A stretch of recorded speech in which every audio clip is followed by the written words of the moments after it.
Somaliland ha noolaato waxayna la jooga madaxweynihii qaranka Jamhuuriyadda Somaliland oo fagaarayaal kale ka qayb galaya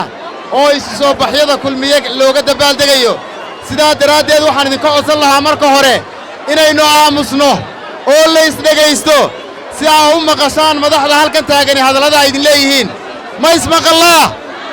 in yar aamus haddaba maanta waxaynu dabaaldegaynaa maalintii isu soo baxa xisbigeena kulmiye oo aynu hubno haddii Ilaahay idmo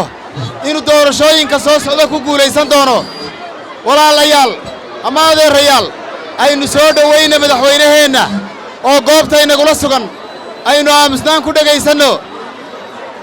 waan arkayaa inay farxaddu inaga tan badatay waan arkayaa in beerta xorriyaddu buux dhaaftay iyadoo sidaa tahay haddana waxaan codsan lahaa inaynu waxaan ka yarayno oo aynu madaxda halkan taagan dhagaysanno mikrofoonka waxaan ku soo dhawaynayaa waxaan si toos ah ugu soo dhawaynayaa oo aan doonayaa inaad dhagaysataan madaxweynaheena Jamhuuriyadda Somaliland Mudane Muuse Biixi Cabdi soo dhawow madaxweyne